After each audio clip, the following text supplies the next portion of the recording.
Hello मेरे प्यारे बच्चों, क्या हाल चाल? बढ़िया साहब। तो आज के इस वीडियो में हम केमिस्ट्री के तीसरे चैप्टर को बहुत ही सिंपल तरीके से निपटाने वाले हैं। आज के इस वीडियो में बच्चों हम देखेंगे रासायनिक बलगतिकी को वन शॉट वीडियो के माध्यम से। बहुत ही इंपॉर्टेंट चैप्टर है बच्चों, और उतने ही ज्यादा इंपॉर्टेंट इसमें टॉपिक हैं। बात करें तो कुछ टॉपिक तो ऐसे हैं 3 से 4 जो हर साल हर सेट में बच्चों आपको 3 नंबर में दिखाई पड़ते हैं। उनमें जैसे बात करें शून्य कोटि की अभिक्रिया के लिए वेग स्थिरांक का व्यंजक, प्रथम कोटि की अभिक्रिया के लिए वेग स्थिरांक का व्यंजक, अर्हेनियस समीकरण जो अब की बार नया जुड़ा है, और अभिक्रिया की कोटि और आणविकता। ये टॉपिक आप भी जानते हैं कितने ज्यादा इंपॉर्टेंट है। तो चलिए आज इनको बहुत ही सिंपल तरीके से निपटा देते हैं। और हाँ, जो भी बच्चे परेशान हो रहे हैं फिजिक्स के चैप्टर 5 के वन शॉट के लिए, डोंट वरी रसगुल्लो, थोड़ा काम था इसलिए पीडीएफ नहीं तैयार कर पाए। बाकी जल्द ही 1-2 दिन में वीडियो आपको मिल जाएगी, उसके लिए दिल से सॉरी बच्चों। आप परेशान बिल्कुल मत रहिए, हम बोले हैं तो पूरा कंप्लीट करेंगे रसगुल्लो, आपको टेंशन नहीं लेना है। और आज के इस वीडियो को कंप्लीट देखिए, और साथ में कॉपी पेन होनी चाहिए, क्योंकि अब वक्त आपके पास नहीं है। और बोर्ड एग्जाम बच्चों अगर नजदीक जैसे आ रहा है तो यही सब बेनिफिट देंगे। अगर आपने नोट्स तैयार किया है, एग्जाम लगा है, 1-2 दिन पहले आप एक बार यूं ही निगाह दौड़ाएंगे, सब क्लियर हो जाएगा, पूरा कॉन्सेप्ट एकदम दिमाग में स्टोर हो जाएगा। इसलिए कहते हैं कॉपी पेन जरूरी है। ठीक, नोट्स बनाते चलिए। तो चलिए देख लेते हैं बच्चों इस चैप्टर के सारे इंपॉर्टेंट टॉपिक्स को, ठीक, एक एक करके। चलिए पहला हमारा टॉपिक है, पहला टॉपिक आपकी स्क्रीन पर दिख रहा है कि किसी अभिक्रिया का वेग क्या है, या अभिक्रिया की दर किसे कहते हैं, और अभिक्रिया के वेग को प्रभावित करने वाले कौन कौन से फैक्टर हैं, यानी कारक कौन कौन से हैं। एकदम सिंपल है, एकदम मक्खन है। चलिए सीखते हैं। ठीक, चलिए परिभाषा देख लेते हैं बच्चों, उसके बाद आपको एग्जाम्पल के थ्रू समझाते हैं। तो किसी मतलब एकांक समय में किसी अभिकारक या उत्पाद की सांद्रता में जो परिवर्तन होता है उसे कहते हैं अभिक्रिया की दर। ठीक, या अभिक्रिया का वेग। ठीक, वेग बराबर होता क्या है? वेग बराबर वैसे अगर फिजिक्स में देखेंगे विस्थापन बटे समय। विस्थापन का मतलब क्या है भाई? परिवर्तन बटे समय। तो वही चीज एकांक समय में अभिक्रिया के अभिकारक या उत्पाद में जो मतलब उत्पाद की सांद्रता में जो परिवर्तन होता है उसे कहते हैं अभिक्रिया का वेग। अगर ऐसे नहीं समझ में आया, डोंट वरी, अभी तो शुरू ही नहीं हुआ भाई, पिक्चर पूरी बाकी है। जैसे एक एग्जांपल ले लेते हैं। जैसे बच्चों यहां से हमने जैसे R से P, ठीक, R से P ये हमने ले लिया एक रिएक्शन।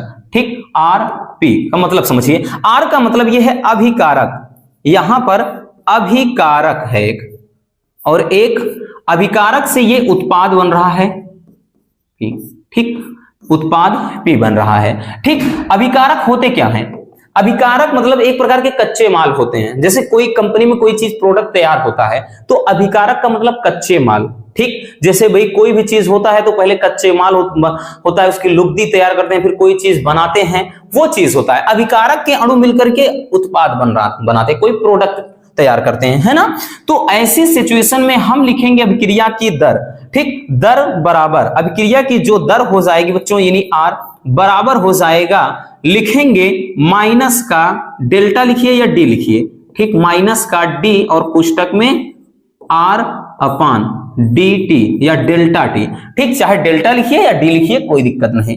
ठीक, ये हो जाएगा इसके लिए। और हम निकालेंगे दूसरे के लिए, यानी उत्पाद के लिए, तो R बराबर लिखेंगे ये प्लस का D और ये P अपान dr। अब समझिएगा बच्चों, ये प्लस माइनस का खेल क्या है भाई? ये प्लस और माइनस हमने क्यों लगाया? ये प्लस क्यों है? ठीक, एक माइनस है एक प्लस है, तो इनका मतलब क्या है? क्यों हमने इनको लगा दिया भाई? क्यों लगाया? इसका बहुत बड़ा रोल होता है बच्चों, ये समझना बेहद जरूरी है। माइनस इस चीज को दर्शाता है, ये अभिकारक की कमी को दर्शा रहा है, यानी अभिकारक क्षय हो रहा है। भाई कोई चीज बनेगा, ये अगर कम होगा, ये कम होगा तो ये ज्यादा होगा ना, क्योंकि ये जब कम होगा, ये भाई कम होगा तो ये बनेगा। ठीक, तो इसलिए ये चीज जो माइनस होता है ये कमी को दर्शाता है। ठीक, ये कमी को दर्शा रहा है, और ये चीज तैयार हो रहा है तो ये भाई वृद्धि को दर्शा रहा है, यानी बन रहा है। इतना याद रखना बच्चों, ठीक है ना। जब कोई चीज कम होगा, कच्चा माल है भाई, उसको तैयार करते हैं, वो जब उसकी मात्रा कम होगी तो एक प्रोडक्ट तैयार होगा, यानी ये चीज जब ज्यादा हो जाएगा। इसका मतलब यही होता है। ये माइनस कमी को दर्शाता है, यानी ये इसके क्षय के, अभिकारक के क्षय को माइनस से दर्शा रहे हैं हम, और ये जो प्लस लगा है ये उत्पाद के बनने की दर को दर्शा रहा है। ठीक है ना, ये क्या है, इसके बनने की दर को दर्शा रहा है, आप इतना समझिए। ठीक, और ये क्या है, समझिए क्षय होने की दर को दर्शा रहा है। ये बेहद जरूरी है बच्चों, इसलिए कह रहे हैं कि इसको प्लस और माइनस अच्छे से दिमाग में स्टोर कर लीजिए। जैसे एक क्रिया समझ लेते हैं, इस पे न्यूमेरिकल भी बनते हैं बच्चों। जैसे यहां पर हम ए उसके बाद, ठीक, ए प्लस बी, ठीक, ए प्लस बी से और सी प्लस डी, ये एक रिएक्शन है। ठीक, यहां पर हमने एक ए ले लिया, यहां पर बी, और यहां पर एक सी और यहां पे डी। अब इसको स्टाइकियोमेट्री, ये एक अभिक्रिया है, एक रिएक्शन है बच्चों, इसमें बोलेगा स्टाइकियोमेट्री के द्वारा इसको क्या करिए, अभिक्रिया के दर के रूप में लिखिए।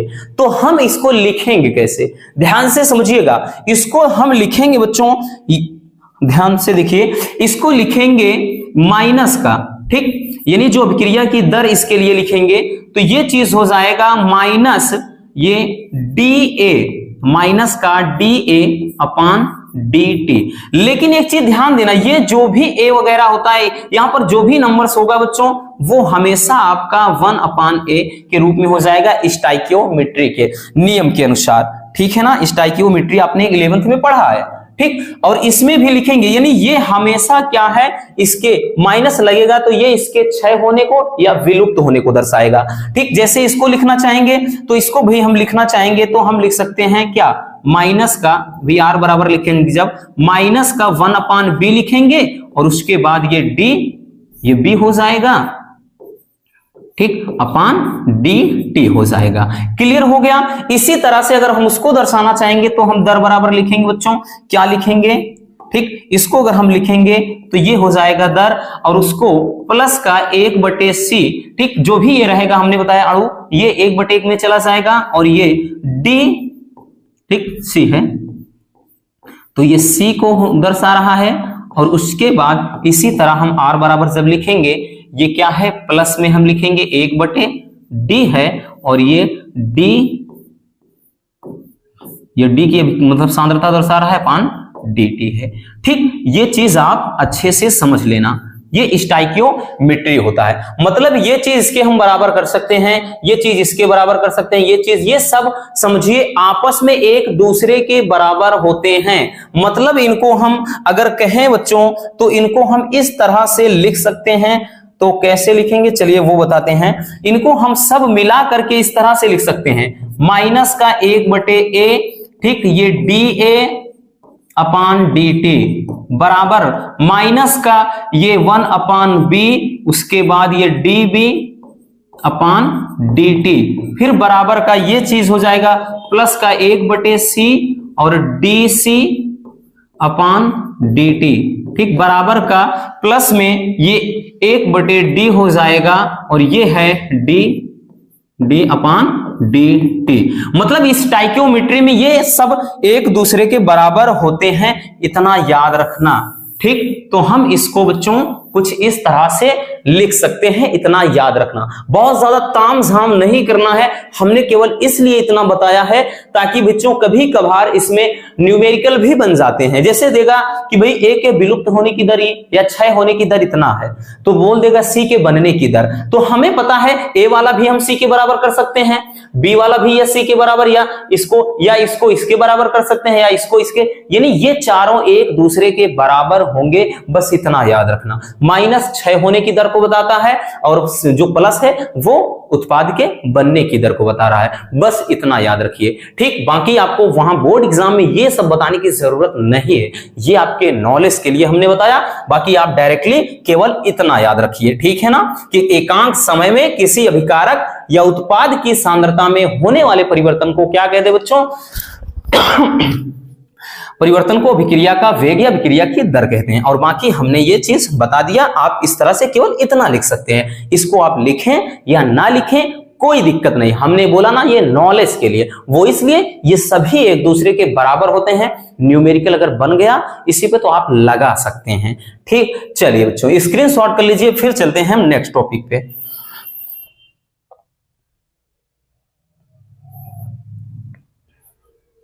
चलिए अब देखते हैं हम अगले टॉपिक को। हमारा नेक्स्ट टॉपिक क्या है? हमारा नेक्स्ट टॉपिक है अभिक्रिया की कोटि किसे कहते हैं। यह भी बेहद इंपॉर्टेंट है बच्चों, अभिक्रिया की कोटि किसे कहते हैं। ठीक, उदाहरण सहित दर्शाना है। एक मिनट भाई, इसमें अभी कुछ और था क्या? ओहो, अभिक्रिया के वेग को प्रभावित करने वाले कारक को तो हमने देखा ही नहीं। चलिए इसको भी देख लेते हैं।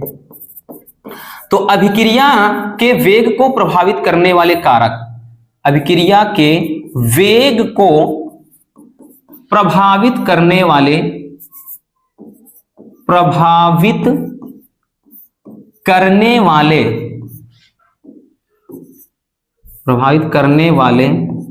कारक। ठीक, अभिक्रिया के वेग को प्रभावित करने वाले कारक कौन कौन से हैं? चलिए कौन कौन से कारक हैं बच्चों? तो पहला है ताप, ठीक, दूसरा है दाब, पहला है ताप, दूसरा है दाब, तीसरा बात करें तो तीसरा है सांद्रण या सांद्रता। ठीक, सांद्रण,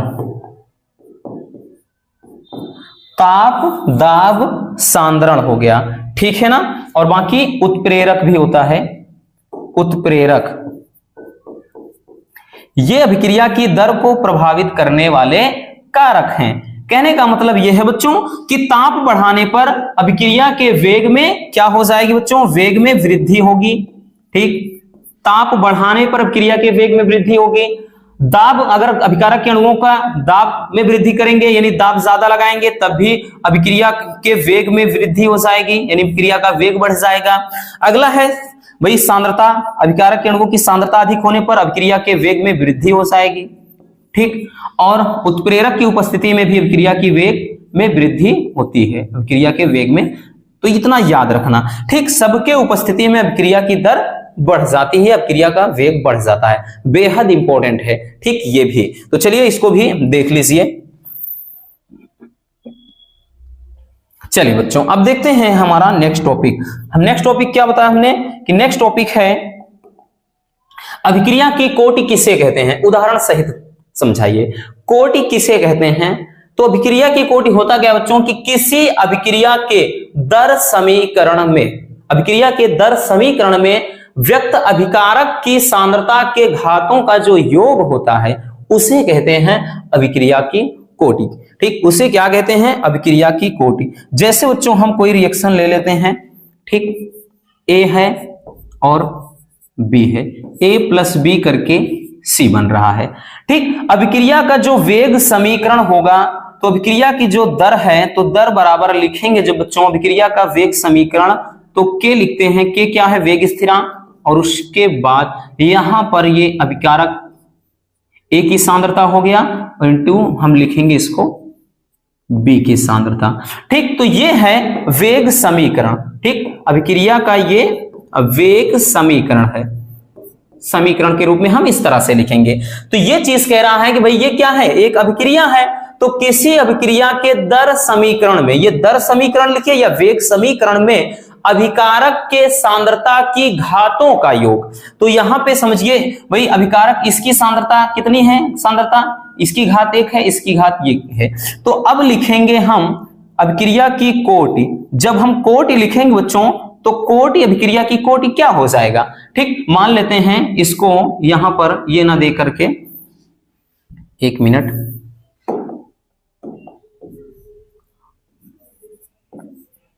यहां पर हम मान लेते हैं कि इसकी जो घात है वो x है और इसकी y हमने मान लिया। तो अभिक्रिया की कोटि क्या हो जाएगा? x plus y।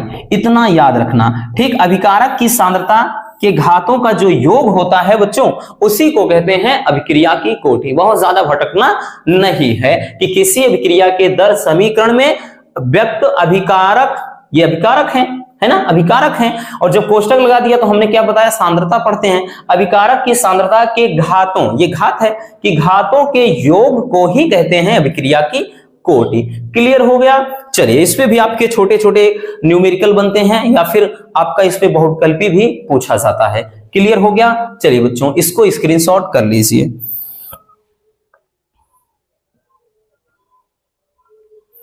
चलिए अब चलते हैं नेक्स्ट टॉपिक की तरफ। हमारा नेक्स्ट टॉपिक बेहद शानदार है, काफी इंपॉर्टेंट है बच्चों, ये टॉपिक बेहद इंपॉर्टेंट है, स्टार लगा कर रखिए क्योंकि ये क्वेश्चन जरूर टपकेगा आपके बोर्ड एग्जाम में। क्वेश्चन है बच्चों कि शून्य कोटि की अभिक्रिया किसे कहते हैं, और शून्य कोटि की अभिक्रिया के लिए वेग स्थिरांक का व्यंजक प्राप्त कीजिए। बेहद इंपॉर्टेंट है। देखिए, शून्य कोटि की अभिक्रिया परिभाषा से ही जाहिर हो रहा है, वह अभिक्रिया जिसमें अभिकारक की सांद्रता मतलब अभिक्रिया की दर अभिकारक के सांद्रता पर निर्भर ही नहीं करती है। ठीक, तो लिखेंगे परिभाषा बच्चों, वह अभिक्रिया जिसकी दर अभिकारक की सांद्रता पर निर्भर नहीं करती है उसे शून्य कोटि की अभिक्रिया कहते हैं। या फिर हम इसे कह लें बच्चों कि वह अभिक्रिया जिसमें अभिक्रिया की दर को बच्चों या तो हम R से लिखें या फिर हम इसको dR/dt भी लिख सकते हैं, अगर हम R मानेंगे तब। तो वही चीज जिसमें अभिक्रिया मतलब अभिक्रिया की जो दर हो जाएगी यानी dR/dt, अभिक्रिया की दर अभिकारक की सांद्रता के घातों पर निर्भर नहीं करती या अभिकारक के सांद्रता के शून्य घात के समानुपाती होती है, उसे कहते हैं अभिक्रिया मतलब शून्य कोटि की अभिक्रिया। तो दो तरीके से इसकी परिभाषा लिख सकते हैं, एक तो ये है, दूसरी सुनिएगा, क्या हमने बताया कि वह अभिक्रिया जिसमें अभिक्रिया की दर, ये क्या है बच्चों, तो ये अभिक्रिया की दर है। ठीक, ये क्या है, अभिक्रिया की दर। ठीक, अभिक्रिया लिखेंगे, अभिक्रिया की दर। ठीक, अभिक्रिया की दर से दर्शाया जा रहा है इसको। तो अभिक्रिया की वह अभिक्रिया जिसमें अभिक्रिया की दर अभिकारक के सांद्रता के शून्य घात के समानुपाती होती है। ठीक, जैसे हमने बताया ना, यहां पर हम क्या ले लेते हैं, एक अभिक्रिया A है, A से B+C है। ठीक, तो इसके लिए क्या है कि वह अभिक्रिया जिसमें अभिक्रिया की दर अभिकारक की सांद्रता, अभिकारक यही तो है बच्चों, अभिकारक की सांद्रता के शून्य घात के समानुपाती होती है, उस अभिक्रिया को शून्य कोटि की अभिक्रिया कहते हैं। लाइक दैट एग्जांपल के थ्रू है बच्चों, जैसे इसमें है H2, ठीक, H2Cl2, ये मिल करके HCl यानी 2HCl। तो इसमें जो अभिक्रिया की दर हो जाएगी इसके सांद्रता के घात के शून्य यानी शून्य घात के समानुपाती होगी। यानी इसमें अगर हम अभिक्रिया की दर निकालना चाहेंगे तो ये समझिए ये H2 की शून्य घात के समानुपाती होगी, बस इतना याद रखना। तो ये रहा शून्य कोटि की अभिक्रिया। ठीक, दो परिभाषा बताया बच्चों, दोनों अपने माइंड में रखिएगा। एक तो लिख ही दिया है कि वह अभिक्रिया जिसकी दर अभिकारक की सांद्रता पर निर्भर नहीं करती। निर्भर का मतलब क्या, जब जीरो है तो उस पर निर्भर ही नहीं करेगी। ठीक, या फिर हमने बताया कि वह अभिक्रिया जिसमें अभिक्रिया की दर अभिकारक की सांद्रता के शून्य घात के समानुपाती होती है, उसको कहते हैं शून्य कोटि की अभिक्रिया। फॉर एग्जाम्पल, ठीक, चलिए तो इसको स्क्रीनशॉट कर लीजिए, फिर हम चलते हैं इसके डेरिवेशन यानी वेग स्थिरांक के लिए व्यंजक प्राप्त करते हैं।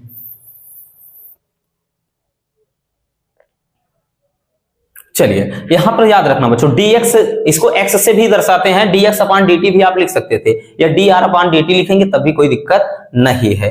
ठीक, चलिए अब देखते हैं इसका डेरिवेशन। शून्य कोटि की अभिक्रिया के लिए वेग स्थिरांक का व्यंजक प्राप्त करते हैं। तो हमने एक अभिक्रिया भी बताया कि बच्चों हम एक अभिक्रिया ले लेते हैं। ठीक, अभिक्रिया A से B+C, एक रिएक्शन ले लिया। ठीक, अब लिखेंगे शून्य कोटि की अभिक्रिया से, लिखेंगे बच्चों शून्य कोटि की अभिक्रिया से, शून्य कोटि की अभिक्रिया, शून्य कोटि की अभिक्रिया से। तो वही शून्य कोटि की अभिक्रिया में होता क्या है बच्चों, शून्य कोटि की अभिक्रिया में यही बताया ना, जिसमें अभिक्रिया की दर यानी dx/dt बोला ना, चाहे D R upon D T लिखिए, D X upon D T, कोई दिक्कत नहीं, जिसमें अभिक्रिया की दर अभिकारक ए है, अभिकारक की सांद्रता, कोष्टक लगा दिया, सांद्रता पढ़ा जाएगा, कि शून्य घात के समानुपाती होती है। ठीक, बस यही तो है ना कि वह अभिक्रिया जिसमें अभिक्रिया की दर अभिकारक की सांद्रता के शून्य घात के समानुपाती होती है, उसको अपन शून्य घात मतलब शून्य कोटि की अभिक्रिया कहते हैं। ठीक, या फिर इसको बच्चों लिखेंगे जब हम लिख सकते हैं D X upon D T.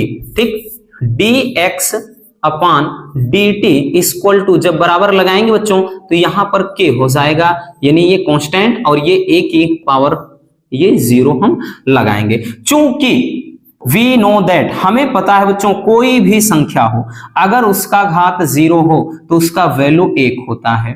ठीक, उसका वैल्यू 1, x की घात 0 है मान 1, 4 की घात 0 है मान 1, इतना याद रखना। ठीक, तो ये हो जाएगा, इतना बराबर 1 हो जाएगा, तो ये हो जाएगा बच्चों dx अपॉन dt बराबर, यहां पर बचा क्या, k और इंटू 1 हो जाएगा। ठीक, कहने का मतलब केवल और केवल क्या बचा, ये बच गया बच्चों dx अपॉन dt बराबर k, या फिर लिख सकते हैं इसको dx बराबर k into dt, equation number 1 लिख लेते हैं इसको अपन। ठीक, या इसको रहने दीजिए यहां पर, अभी समीकरण मानने से कोई मतलब नहीं। अब क्या करते हैं, समाकलन करने पर, ठीक, समाकलन करने पर समाकलन कर देते हैं, तो समाकलन करने पर क्या होगा बच्चों, समाकलन जब हम करेंगे तो समाकलन dx बराबर कांस्टेंट ये बाहर हो जाएगा और इनटू केवल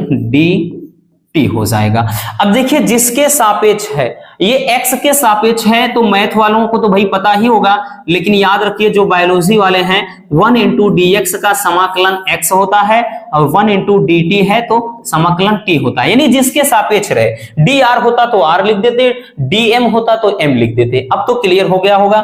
तो इसके स्थान पे dx के स्थान पे हम x, यानी एक समझो यहाँ एक है ना, समझो यहाँ पर एक लिखा है, तो एक का कितना हो जाएगा, x dx के सापेक्ष x हो जाएगा, और ये k है इंटू t के सापेक्ष है तो ये केवल t हुआ और प्लस का c। अब इसको अपन इक्वेशन नंबर 1 दे देते हैं। ठीक, समीकरण ये हो जाएगा बच्चों 1।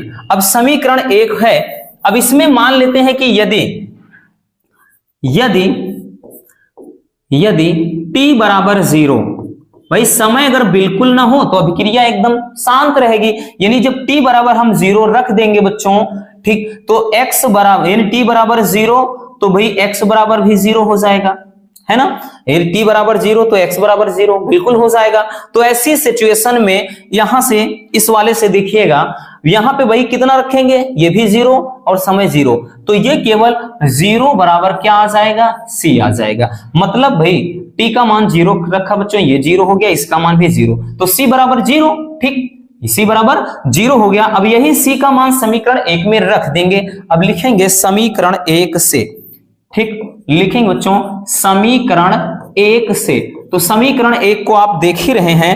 ठीक, इसमें रखेंगे क्या, x बराबर k इंटू टी और प्लस का c बराबर 0 है, तो भाई 0 रखने से कोई मतलब है नहीं, प्लस का है तो वो हो जाएगा, ये केवल इतना बचेगा। लेकिन हमें वेग स्थिरांक का निकालना था, तो इसको लिख सकते हैं k बराबर x अपान टी, तो यही वेग स्थिरांक का व्यंजक हो जाएगा। ठीक, यही क्या हो जाएगा बच्चों, डेरिवेशन हो जाएगा, यानी वेग स्थिरांक का व्यंजक। है ना सिंपल, बहुत आसान है, लेकिन इंपॉर्टेंट बहुत ही ज्यादा है। ठीक, हमने क्या किया, कुछ नहीं किया बच्चों, एक अभिक्रिया a से a b प्लस c है। शून्य कोटि की अभिक्रिया ये कहती है कि अभिक्रिया की दर अभिकारक की सांद्रता के शून्य घात के समानुपाती होती है, तो उस अभिक्रिया को शून्य कोटि की अभिक्रिया अपन कहते हैं। हमने क्या किया बच्चों, जब इसको हटाया चिन्ह, ये जो समानुपाती का चिन्ह हटाया तो ये के कांस्टेंट आ गया, यानी इसको वेग स्थिरांक बोलते हैं। ठीक, तो ये अपन भाई हमें पता है कोई भी नंबर हो अगर घात 0 है तो वैल्यू 1 होता है, तो इसके स्थान पे भाई 1 हो गया। हमने क्या किया बच्चों, इसको सही से लिख दिया, फिर समाकलन कर दिया। अब समाकलन x के सापेक्ष है तो dx है तो x हो जाएगा, dt है तो t हो जाएगा। ठीक, फिर ये प्लस c क्या है, ये समाकलन नियतांकिनी अचर नंबर है, ये अचर संख्या है, अचर पद है। ठीक, समाकलन पद है। ठीक, अब उसके बाद हमने क्या किया, यदि t बराबर 0 और x बराबर 0 रख दें, ठीक, समय मतलब जब बिल्कुल ना लगे, समय 0 कर दिया जाए, तो अभिक्रिया की हम बात करें तो दर भी क्या है, एकदम 0 हो जाएगी।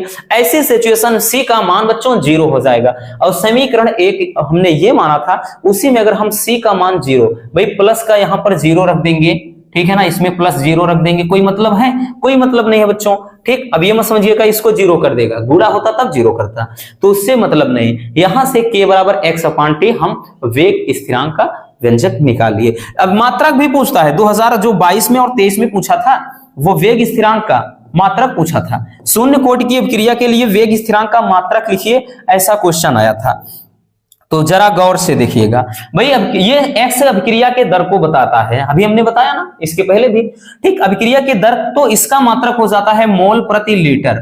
क्या होता है बच्चों, मोल प्रति लीटर। और समय का मात्रक होता है सेकेंड। तो इसका जो मात्रक निकल कर आएगा, ठीक, मात्रक क्या हो जाएगा, तो भाई मात्रक हो जाएगा मोल, ठीक, ये हो जाएगा मोल प्रति लीटर प्रति सेकेंड। या इसको ऐसे जब लिखते हैं तो इसको इस तरीके से भी आप लिख सकते हैं, ठीक, मोल, फिर उसके बाद लीटर इनवर्स 1, ठीक, फिर उसके बाद सेकेंड इनवर्स 1, मतलब ये मोल प्रति लीटर, ठीक, मोल प्रति लीटर प्रति सेकेंड पढ़िए, या mole litre inverse 1 second inverse 1। ठीक, ये हो जाएगा बच्चों इसका मात्रक। तो मात्रक भी बेहद जरूरी है, इसलिए अच्छे से इसको भी बच्चों देख लीजिएगा।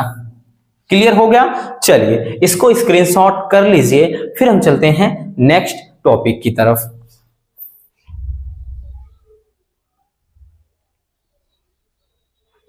चलिए बच्चों, अब देखते हैं हम नेक्स्ट टॉपिक हमारा क्या है। हमारा नेक्स्ट टॉपिक है प्रथम कोटि की अभिक्रिया, है ना, प्रथम कोटि की अभिक्रिया। शून्य कोटि की अभिक्रिया तो निपटा दिया हमने। अब है बच्चों प्रथम कोटि की अभिक्रिया किसे कहते हैं, और प्रथम कोटि की अभिक्रिया के लिए वेग स्थिरांक का व्यंजक प्राप्त करिए। यह भी निगमन है, ठीक, ये भी बच्चों 3 नंबर में पूछा जाता है। ठीक, 3 नंबर में तो भाई अगर नहीं, लेकिन ज्यादा इसको 4 नंबर में दिया गया, क्योंकि ये उससे जो पिछला था उससे थोड़ा लेंदी है। लेकिन कुछ दिक्कत नहीं, चाहे शून्य कोटि के हो, चाहे प्रथम कोटि के हो, द्वितीय कोटि के हो, तृतीय कोटि के हो, क्या फर्क पड़ता है, परिभाषा सेम होगा, बस थोड़ा सा बदलाव करना है। शून्य कोटि की अभिक्रिया में हमने क्या बताया बच्चों, वह अभिक्रिया जिसमें अभिकारक की, मतलब जिसमें अभिक्रिया की दर अभिकारक की सांद्रता के शून्य घात के समानुपाती होती है, उसे कहते हैं शून्य कोटि की अभिक्रिया। लेकिन क्या है, यहां पर है प्रथम कोटि की अभिक्रिया, तो हम इसको लिखेंगे कि वह अभिक्रिया जिसमें अभिक्रिया की दर अभिकारक की सांद्रता के प्रथम घात के समानुपाती होती है, उसे कहते हैं प्रथम कोटि की अभिक्रिया। चलिए अब इसको हम समझते हैं रिएक्शन के माध्यम से। तो भैया सबसे पहले देखिए हमने क्या बताया बच्चों, जैसे कोई अभिक्रिया है, कोई अभिक्रिया ए है, ए से कोई उत्पाद बन रहा है, ठीक, तो इसके लिए हम करेंगे क्या, अभिक्रिया की दर, हमने यही तो बताया, वह अभिक्रिया जिसमें अभिक्रिया की दर यानी dx/dt या dr/dt लिख दीजिए, डोंट वरी, वह अभिक्रिया जिसमें अभिक्रिया की दर अभिकारक की सांद्रता के प्रथम घात, अभिकारक की सांद्रता क्या है बच्चों, ए है, अभिकारक की सांद्रता लिख दिया, मतलब कोष्टक लगा दिया, सांद्रता पढ़ा जाएगा, अभिकारक की सांद्रता के प्रथम घात, यहां पर एक घात लगा दिया, प्रथम घात के समानुपाती होती है, उसे कहते हैं प्रथम कोटि की अभिक्रिया, है ना, जो भी आए डोंट वरी, वह अभिक्रिया जिसमें अभिक्रिया की दर, ठीक, ये क्या है, तो ये है अभिक्रिया की दर, तो जिसमें अभिक्रिया की दर अभिकारक की सांद्रता के प्रथम घात के समानुपाती होती है, उसे कहते हैं प्रथम कोटि की अभिक्रिया। या फिर इसको अगर वैसे लिखना चाहेंगे तो हम इसको इस तरह से लिख सकते हैं, जैसे अगर हम लिखेंगे भाई दर बराबर, तो ये हम क्या लिख सकते हैं, और बाकी इस तरह से ठीक, ये अभिक्रिया का दर समीकरण हो जाएगा, अभिक्रिया का दर समीकरण या वेग समीकरण, बस इतना आसानी है।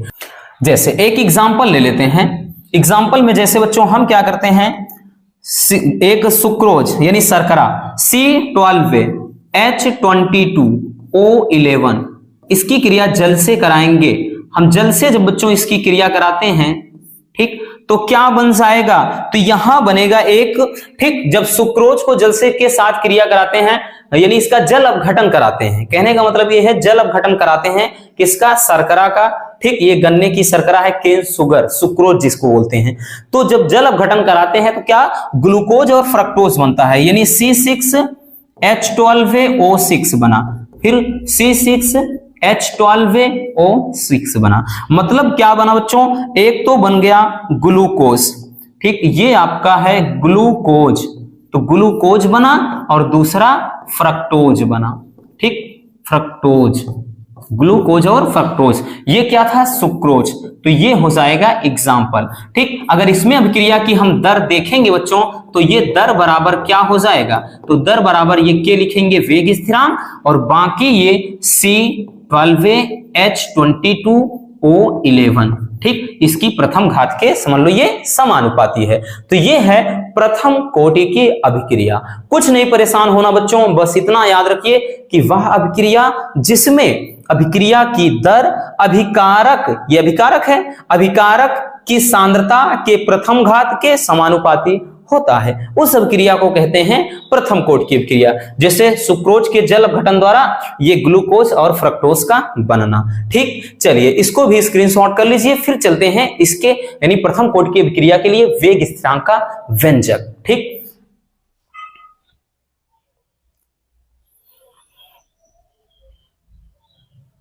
चलिए बच्चों अब देख लेते हैं वेग स्थिरांक का व्यंजक। चलिए बेहद आसान है, समझिएगा, ध्यान से समझिए बच्चों, काफी इंपॉर्टेंट है ये। हमने भी बताया आपका, ठीक, जैसे एक रिएक्शन ले लेते हैं, ए से हमने बताया ये कोई उत्पाद बन रहा है, ठीक। अब मान लेते हैं सबसे पहले भाई हम प्रारंभिक सांद्रता लिख सकते, प्रारंभिक सांद्रता, ठीक, मान लेते हैं कि प्रारंभिक सांद्रता, ठीक है ना, ए था, ए बराबर, यानी ये प्रारंभिक सांद्रता है, और ए बराबर मतलब जब ये प्रारंभिक सांद्रता हमने ए रखा तो उत्पाद जो बन रहा है वो 0 बन रहा है, ठीक। उत्पाद क्या है, 0, यानी ए मोल प्रति लीटर जब रखा तो उत्पाद 0 बन रहा है। अब उसके बाद हम टी समय के बाद सांद्रता निकालते हैं, ठीक, टी समय बाद, टी समय बाद सांद्रता, इतना समझ लेना। टी समय के बाद मान लेते हैं कि ये जो आपका उत्पाद है मतलब अभिकारक है, ये पहले ए था, ये मान लेते हैं a माइनस एक्स हो जाता है, टी समय के बाद a माइनस एक्स हो जाता है, और उसके बाद उत्पाद जो बनता है वो x मोल प्रति लीटर बनता है, ठीक। तो ऐसी सिचुएशन में अब लिखेंगे हम बच्चों कि प्रथम कोटि की अभिक्रिया से, प्रथम कोटि की अभिक्रिया से, ध्यान से समझिएगा, बहुत सिंपल है, प्रथम कोटि की अभिक्रिया से, अभिक्रिया से।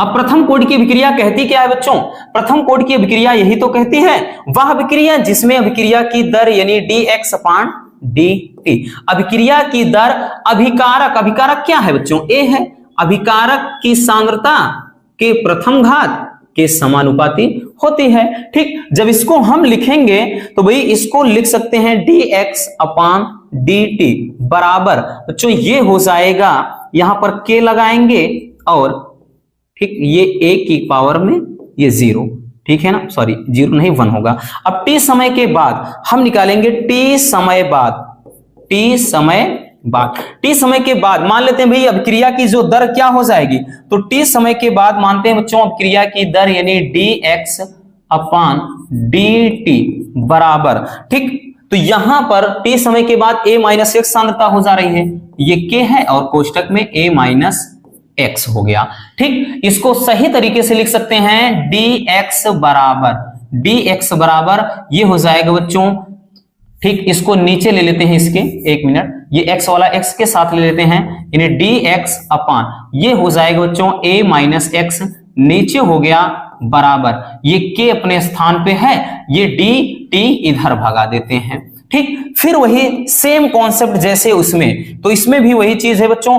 अब लिखेंगे समाकलन करने पर, समाकलन करने पर, समाकलन करने पर, समाकलन करते हैं इसका। ठीक, जब समाकलन करेंगे ध्यान से देखिएगा बच्चों, समाकलन हमें करना है तो हम क्या करेंगे, हम इसी में लगाएंगे, यानी समाकलन 1 अपान a माइनस x इंटू क्या है dx बराबर k, क्या है अचर पद है, k मतलब ये कांस्टेंट है। ठीक, वेग स्थिरांक है, इसको बाहर लिखेंगे तो समाकलन dt हो जाएगा। अब समाकलन ध्यान देना बच्चों, समाकलन 1 अपान a माइनस x, फार्मूला होता है माइनस का log 20 a माइनस x, ये फार्मूला हो जाता है।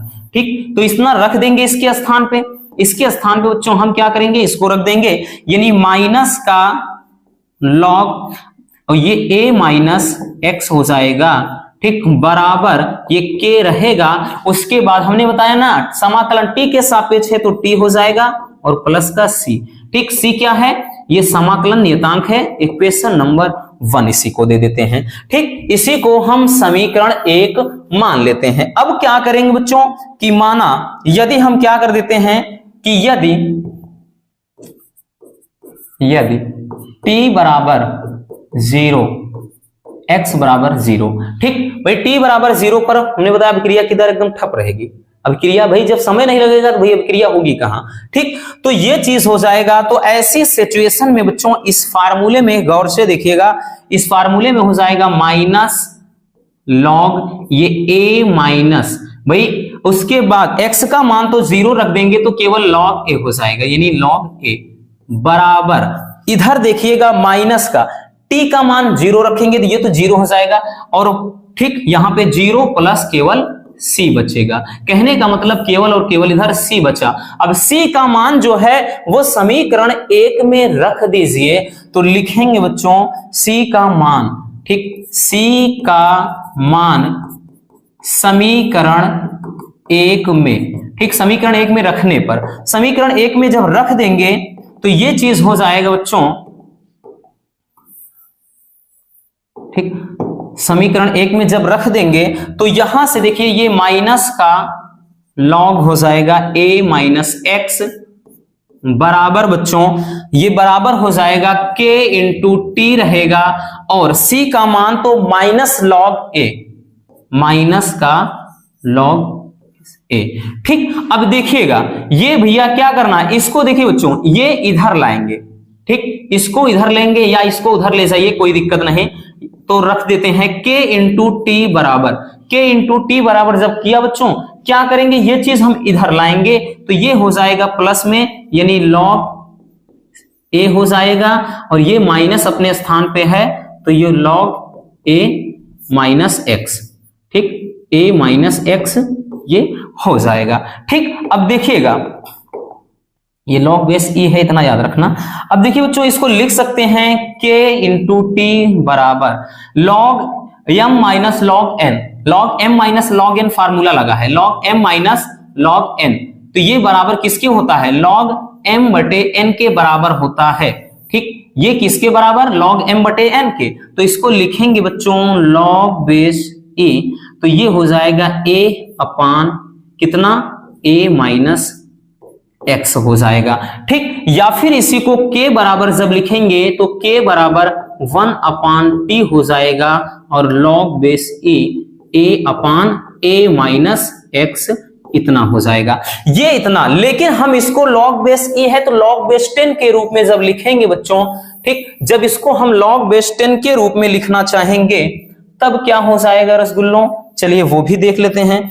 log बेस 10 के फॉर्म में जब हम लिखेंगे तो ये हो जाएगा k बराबर 2.303 अपान टी। ठीक, और यहां से हो जाएगा log base 10 a upon a minus x, क्योंकि बच्चों log बेस 10 का मान ही होता है 2.303। तो log बेस 10 के फॉर्म में जब हम लिखना चाहेंगे तब हम कुछ इस तरह से लिख देंगे और इसी पे न्यूमेरिकल आता है, जहां के क्या है बच्चों, वेग स्थिरांक, के क्या है, वेग स्थिरांक है, टी क्या है, समय है, ए क्या है, प्रारंभिक सांद्रता, ये चीज हमने यहां पर मेंशन किया है, प्रारंभिक सांद्रता, ए माइनस एक्स क्या है, तो ये टी समय के बाद सांद्रता।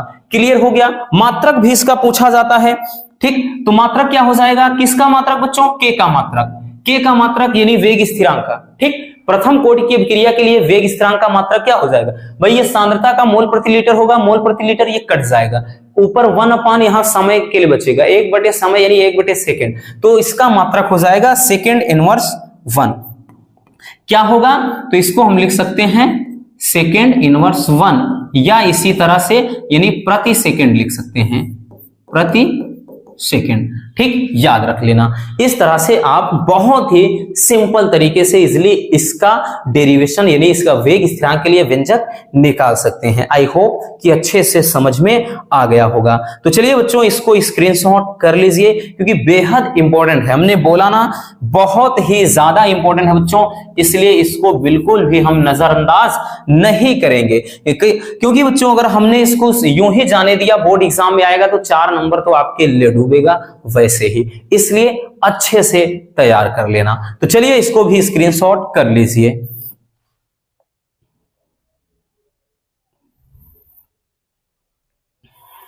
चलिए बच्चों अब देखते हैं हम अगले टॉपिक को।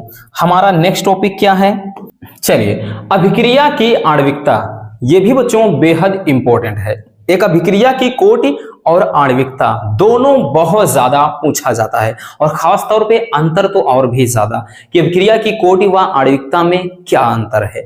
तो चलिए देख लेते हैं अभिक्रिया की आणविकता क्या होती है, उदाहरण सहित समझाना है बच्चों।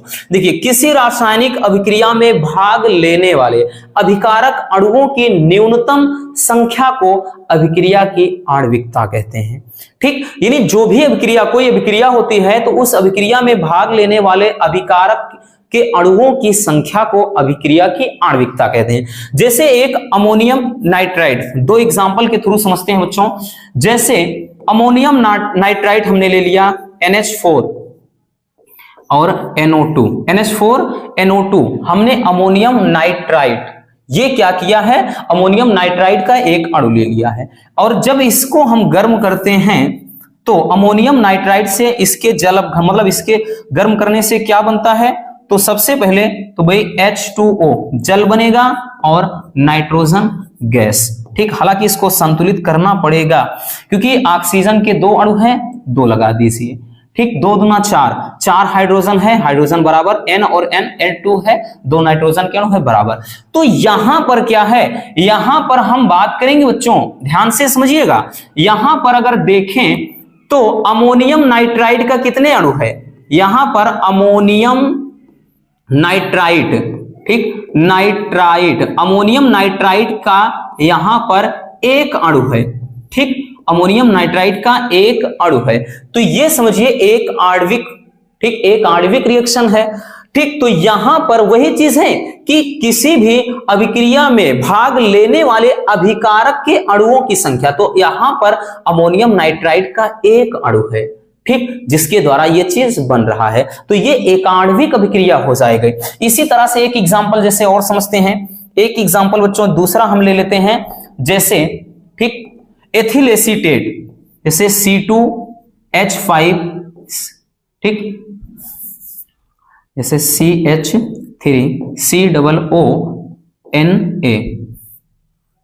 एथिल एसीटेट मतलब C2H5 एथिल एसीटेट है, इसकी क्रिया कराते हैं क्षार से NaOH, ठीक। इसकी क्रिया जैसे हम क्षार से कराते हैं तो क्या बनेगा, गौर से देखिएगा भाई क्या बनेगा, ये CH3COO एसीटेट होता है, ये सोडियम, क्योंकि इस पे पूरे पे ये माइनस चार्ज होता है और Na पे प्लस होता है, तो भाई ये बन जाएगा बच्चों CH3COONA,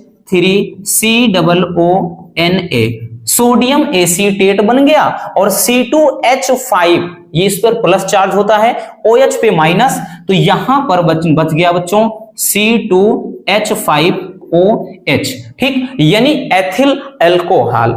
ठीक, तो एथिल एल्कोहल बन गया। अगर यहां पर हम देखें तो यहां पर अभिकारक के दो अणु हैं, यानी सोडियम हाइड्रोक्साइड या कास्टिक सोडा का एक अणु हो गया और ये एथिल एसीटेट का एक अणु। तो दोनों के, यानी ये दो अभिकारक हैं और दोनों के एक एक अणु हैं, तो यहां पर अभिकारक के कितने अणु हुए? दो अणु हुए। तो इसे कहेंगे द्विआण्विक अभिक्रिया, जिससे क्या बन रहा है? सोडियम एसीटेट और एथिल एल्कोहल। ठीक, तो ये रिएक्शन का मतलब यह है कि बच्चों हमें ये चीज बता रहा है कि इसमें क्या है, ठीक, हाँ, इस वाले में दो अणु हैं और यहां पर क्या है, तो ये द्विआण्विक अभिक्रिया है और ये एक आणविक अभिक्रिया है। ठीक, मतलब समझ में आ गया? बस सिंपल सी कहानी है रसगुल्लों कि किसी रासायनिक अभिक्रिया में भाग लेने वाले अभिकारक के न्यूनतम अणुओं की संख्या को ही अभिक्रिया की आणविकता कहते हैं। और अभिक्रिया की आणविकता हमेशा एक पूर्ण संख्या होती है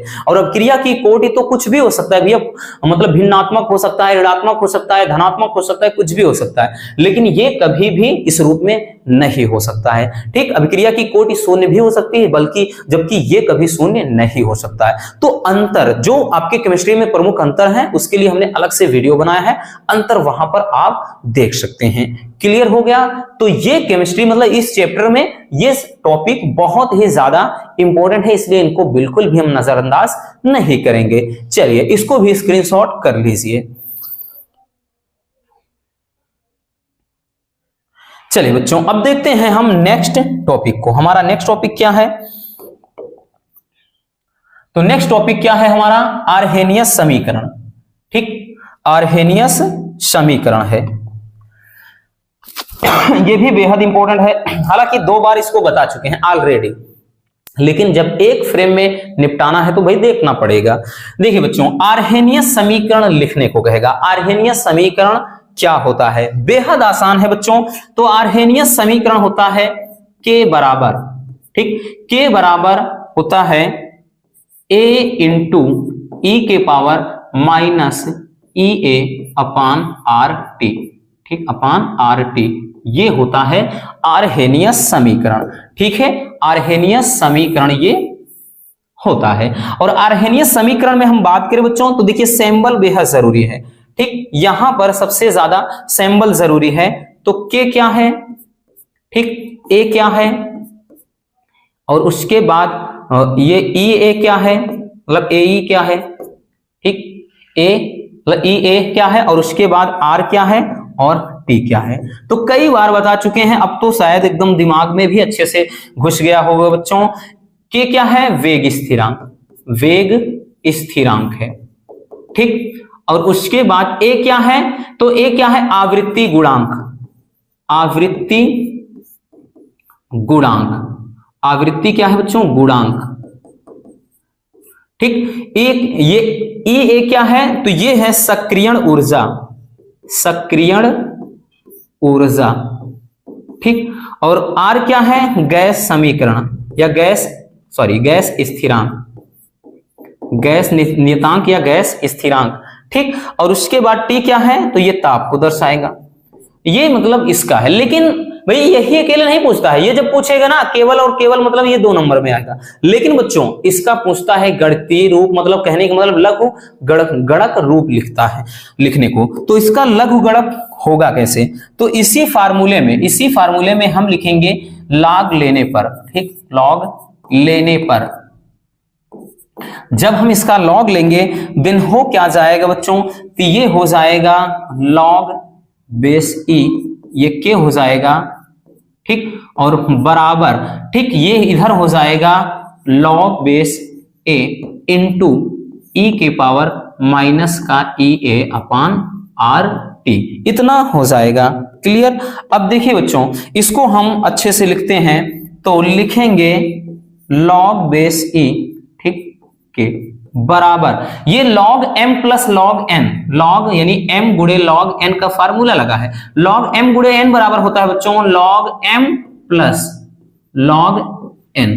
ठीक, तो इसको इसी रूप में लिखेंगे log m, m का मतलब log a, ठीक, प्लस log n, n का मतलब ये चीज है, यानी log e के पावर ई के पावर माइनस का ई ए अपान आर टी, इतना हो जाएगा।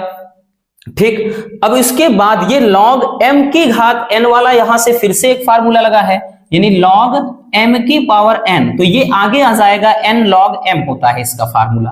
तो इसको लिखेंगे बच्चों log बेस e और यहां पर k है बराबर हो जाएगा log base e a plus का, ये चीज आगे आएगा तो ये माइनस हो जाएगा बच्चों, यहां माइनस का हो जाएगा ई ए अपान आर टी, ये आगे आएगा। फिर उसके बाद log बेस ई और ये पे ई, ये चीज है। ठीक, अब log बेस, ये दोनों जब बेस यानी आधार बराबर हो तो मान 1 हो जाता है। जैसे अगर log बेस 10 है और यहां पर 10 है तो मान 1, अगर log बेस यहाँ पे 100 है और 100 है तो मान 1, अगर यहाँ पे log बेस e है, यहाँ पे e है तो मान 1, इतना याद रखना है ना। लॉगरिथम में बस कितना, इतना जानकारी के लिए याद रखिए बस। तो इसका पूरा वैल्यू 1 हो जाएगा।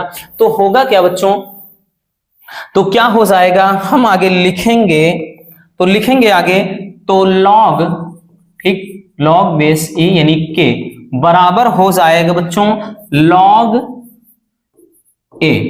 a हो जाएगा, माइनस का हो जाएगा क्या चीज, सॉरी ई ए अपान आर टी।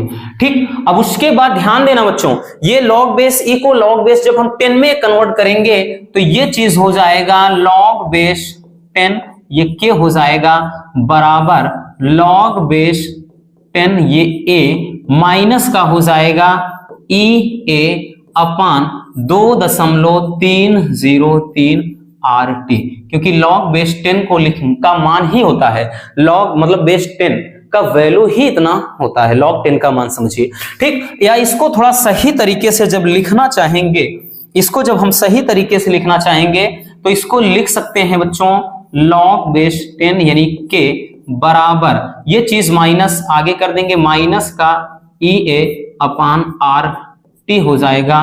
ठीक, इतना हो जाएगा। और उसके सॉरी क्या है, ये था माइनस का ई ए अपान, ये हो जाएगा 2.303 आर हो जाएगा इंटू 1 अपान टी, और उसके बाद ये प्लस में है log बेस 10, फिर उसके बाद ए। तो यही क्या हो जाता है, आर्हेनियस का लघुगणक रूप हो जाता है। क्या होता है बच्चों, लघुगणक रूप हो जाता है। ठीक, अगर देखें तो ये एक जैसे सरल रेखा का समीकरण होता है, y बराबर ये mx प्लस c के फॉर्म में है, ये y के मान को दर्शाएगा, ये m के यानी पूरा ये क्या है जो m होता है, ठीक, उसके प्रवणता को दर्शाएगा। ठीक, उसके बाद ये c जो है ये इसके अंतःखंड को दर्शाता है। तो इस तरह से आप y बराबर mx प्लस c के रूप में इसको हम लिखेंगे, या कभी डायरेक्टली इस तरह से भी पूछेगा, इसमें बोलेगा कि भाई आर्हेनियस समीकरण को y प्लस y बराबर mx प्लस c के रूप में व्यक्त करिए, तो आपको यही नहीं लिखना है, ये तो आपने केवल हमने बताया ये आर्हेनियस समीकरण होता है। जब इसको हम इसका लॉगरिथम लेंगे, मतलब इसको लघुगणक रूप निकालेंगे, तब ये निकल कर आएगा। ठीक, क्लियर हो गया। चलिए बच्चों, इसको भी स्क्रीनशॉट कर लीजिए, फिर हम चलते हैं नेक्स्ट टॉपिक की तरफ।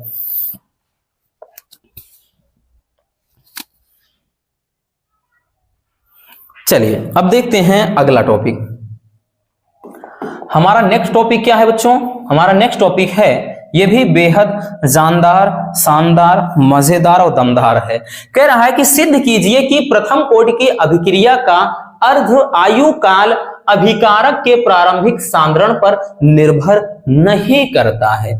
बेहद लाजवाब है, ठीक है ना। चलिए बच्चों, इसके भी आने के चांसेस बहुत ज्यादा हैं और 3 नंबर में पूछा जाता है। और 3 नंबर की कीमत क्या, तुम क्या जानो रसगुल्लो। अगर भाई छोड़ दिए तो बोर्ड एग्जाम में जब आपका भाई 80% आने से 1% कम हो जाए, या कोई बच्चा 1 नंबर की वजह से फेल हो जाए, या किसी का 1 नंबर की वजह से 90% आने में रुक जाए, तब उसका दर्द आपको वहीं पर महसूस होगा। इसलिए 1-1 नंबर की कीमत बहुत ज्यादा होती है। तो चलिए बच्चों देखिए, सबसे पहले अर्ध आयु काल किसे कहते हैं वो जानिए। अर्ध आयु काल, अर्ध मतलब होता है आधा, आयु काल यानी समय। तो अर्ध आयु काल वह समय होता है जितने समय में कोई पदार्थ अपनी प्रारंभिक सांद्रता का आधा हो जाए। ठीक, यानी अर्ध आयु काल क्या होता है? वह समय जिसमें कोई पदार्थ अपनी प्रारंभिक सांद्रता का आधा हो जाए। ठीक, जैसे किसी पदार्थ की सांद्रता A थी, A से उसकी सांद्रता A/2 हो गई, तो इसमें यहां से इतने होने में कुछ ना कुछ वक्त तो लगा होगा बच्चों, तो इसी समय को बोलते हैं अर्ध आयु काल, यानी T½ से दर्शाते हैं। ठीक, अर्ध आयु काल वह समय है जो किसी पदार्थ के अपनी प्रारंभिक सांद्रता से आधे समय में, मतलब आधे हो जाने में जितना वक्त लगता है, ठीक है ना, वही समय कि अर्ध आयु काल वह समय होता है जिसमें कोई पदार्थ अपनी प्रारंभिक सांद्रता का आधा हो जाता है, उसी समय को कहते हैं अर्ध आयु काल। अब अर्ध आयु काल के लिए बच्चों क्या करना है, यानी इसकी सहायता से आपको मतलब अर्ध आयु काल का सूत्र निकालना है प्रथम कोटि की, ठीक, अभिक्रिया के आधार पर। तो हम लिखेंगे प्रथम कोटि की अभिक्रिया, प्रथम कोटि की अभिक्रिया। तो प्रथम कोटि की अभिक्रिया क्या है बच्चों? प्रथम कोटि की अभिक्रिया भाई क्या है? अभी देखा ना, के बराबर, अभी ही तो देखा जस्ट, के बराबर 2.303 अपान कितना होता है? टी। ठीक, टी होता है, और उसके बाद log बेस 10, ठीक, log बेस 10 होता है A/A-x, प्रथम कोटि की अभिक्रिया। जस्ट इसके पहले भी डेरिवेशन हमने देखा। अब यहीं पर भाई हमें पता है, हम अर्ध आयु काल के लिए निकाल रहे हैं। यदि हम जो सांद्रता है यानी x बराबर हम A/2 कर दें और समय को t बराबर T½ कर दें। ठीक, यदि हम ये चीज कर दें, ठीक है ना, देखिए यदि जो हम पदार्थ की सांद्रता है वो प्रारंभिक सांद्रता की आधी कर दें और उसके बाद समय को हमने क्या किया है, अर्ध आयु काल के रूप में बदल दिया है, तो ऐसी सिचुएशन में ये जो फार्मूला होगा बच्चों, ये जो फार्मूला है वो कुछ इस कदर बन जाएगा, यानी के बराबर क्या हो जाएगा? 2.303 अपान टी के जगह पर T½ हो जाएगा, और उसके बाद यहां पर log बेस 10 A/A-A/2। क्लियर, इतना हो जाएगा बच्चों। अब इसको अपन क्या करेंगे, देखिए T½ ऊपर भेज दीजिए, T½ ऊपर चला गया, बराबर 2.303 अपान यहां पर के बच गया, है ना, के हो गया। और इसको लिख सकते हैं log बेस 10 A अपान, ये 2 एक कम 2 में से एक गए एक, यानी A/केवल 2 हो गया, A से A कैंसिल हो गया, है ना, A से A कैंसिल हो गया। तो ये क्या आ जाएगा आपका, यहां से फिर से इसको हम जब लिखेंगे बच्चों, तो T½ बराबर 2.303 अपान के हो जाएगा। ठीक, और उसके बाद log बेस 10, ये ऊपर जाएगा log 2, और log 2 का मान कितना होता है, चूंकि log 2 का मान कितना होता है, 0.3010। ठीक, 0.3010 यानी 3010 जिसको बोलते हैं, है ना, आप याद करने के लिए 3010 बोल सकते हैं इसको, डोंट वरी। तो इसका मान log 2 का मान रख देंगे बच्चों, ठीक है ना। चलिए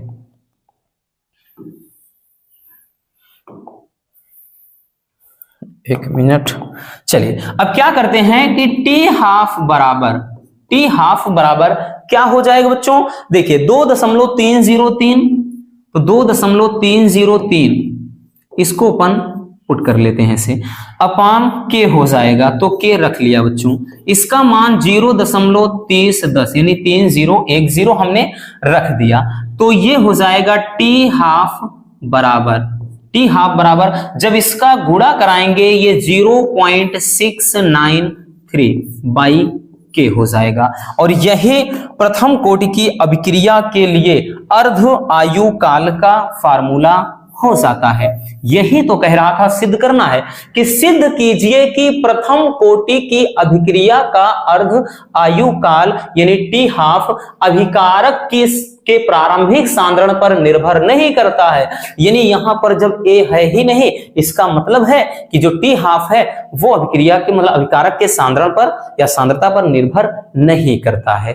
ठीक, तो ये इस तरह से हम टी हाफ के लिए भी व्यंजक निकाल सकते हैं। तो ये भी बच्चों बेहद इंपॉर्टेंट है, इसलिए इसको भी अपन इग्नोर नहीं कर सकते हैं। तो चलिए इसको भी स्क्रीनशॉट कर लीजिए।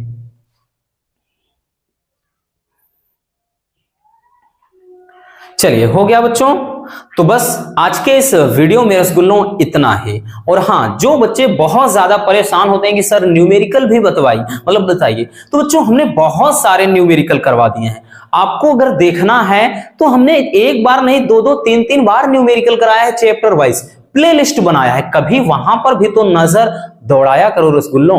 प्लेलिस्ट देखिए, चैप्टर वाइज जितने भी आपके न्यूमेरिकल हैं, एक एक न्यूमेरिकल, हर एक फार्मूले पे न्यूमेरिकल बता दिया है। आपको परेशान होने की जरूरत ही नहीं है, आपको भटकना भी नहीं है। भाई अब इतना तो मेहनत कर ही सकते हो, वो भी नहीं कर सकते, डोंट वरी। प्लेलिस्ट हम इसी वीडियो के डिस्क्रिप्शन में डाल देंगे, वहां से जाकर हर चैप्टर के न्यूमेरिकल आप अच्छे से देख लेना। ये वन शॉट में अपना भाई सिर्फ एक ही सिद्धांत है कि जितने इंपॉर्टेंट टॉपिक है पहले उनको कवर करिए बस। ठीक, आज के इस वीडियो में इतना ही। उम्मीद है बच्चों ये वीडियो आपके लिए काफी ज्यादा हेल्पफुल रही होगी। अगर वीडियो पसंद आई हो तो प्यार से एक लाइक कर देना, और नए हैं तो चैनल को सब्सक्राइब जरूर कर लीजिए। और अपने इस प्यारे से यूट्यूब परिवार को जितना जल्दी हो जाए उतना जल्दी 5 लाख बच्चों तक पहुंचाइए। फिर तो एक धमाकेदार भाई आपके सामने वीडियो आएगी 5 लाख पर। वैसे 4 लाख पे भी सोचा था, लेकिन कहते ना कि उस समय भाई हमारे साथ कुछ ऐसी ही घटना हो गई